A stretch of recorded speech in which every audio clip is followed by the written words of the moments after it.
नमस्कार सभी शिक्षकों को और मेरे प्यारे साथियों को। मैम से 11th और 12th क्लास में जुड़ना हुआ था, ऐसा नहीं है। मैम की आवाज़ स्टेज से हर दिन हर प्रेयर में सुनी गई है। हर बार इनकी तरफ से सूचना दी गई है, हर बार इनकी तरफ से एक नई सीख दी गई है। और मेरे को तो इस स्टेज से इनसे मार भी पड़ी है जब मैं प्लेज में गड़बड़ी कर रहा हूँ। सबसे पहली बात ये आती है कि बात करें केंद्रीय विद्यालय संगठन की, तो जब केंद्रीय विद्यालय संगठन एक अभिभावक सुनता है कि उसके बच्चे का इसमें दाखिला हो गया है, वो काफ़ी सिक्योर्ड हो जाता है कि इसका भविष्य अब सुनहरे हाथों में है, इसका भविष्य अब सुनहरा है।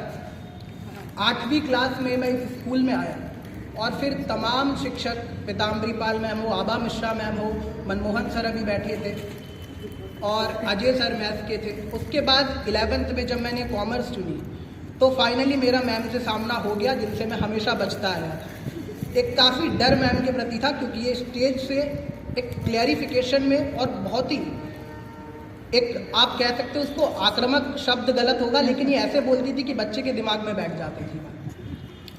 जब मैं मैम से मिला तो क्योंकि मैं इसलिए कहता हूँ स्कूल का मंच वो मंच होता है जहाँ से आप बढ़ रहे होते हैं।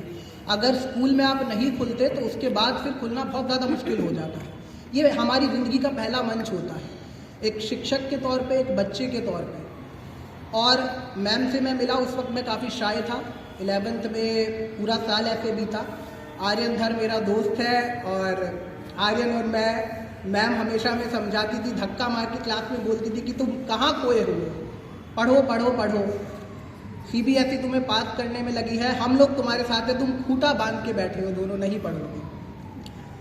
इसके बाद क्योंकि बहुत सारे शिक्षक हम अपनी ज़िंदगी में देखते हैं, लेकिन बच्चे अगर मैं अपने स्तर पे बताऊं तो उनको याद रखते हैं।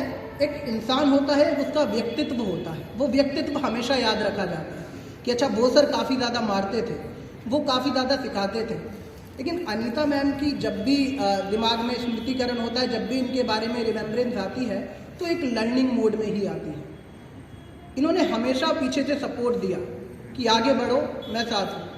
इन्होंने डांटा भी उस वे में कि मैं डांट रही हूँ तो तुम्हें पता है कि आगे क्या होने वाला है।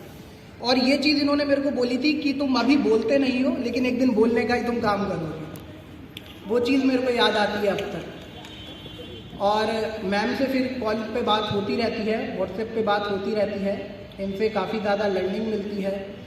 तो यही मैं कह रहा हूँ, अभी काफ़ी हमारे टीचर्स ने यूज़ किया कि आप जा रही है, आपका कार्यकाल भी ख़त्म हो रहा है, अब आप ज़िंदगी में आगे दूसरे काम करेंगी, आगे बढ़ेंगी।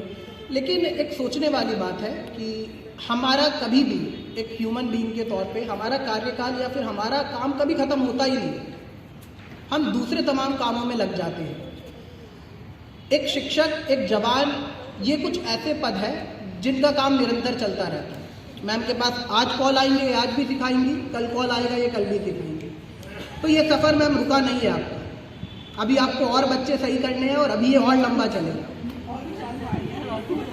जी मैम, एक बस मैं आपको छोटी सी तकलीफ दूंगा मैम। वैसे तो I am no one in front of you, लेकिन और इन चीज़ों पे ज़्यादा यकीन भी नहीं करता, लेकिन मैम एक छोटा सा मैं मोमेंटो बना के लाया हूँ जो ना केवल मेरी तरफ से, आर्यन घर की तरफ से, 12th C की तरफ से, बल्कि आप इसको पूरी KVS की तरफ से लीजिए और उसको मेमोरी के तौर पे रखिए। आप प्लीज़ स्टेज पे आ जाइए, मैं आपको स्टेज पे बुलाना चाहूँगा।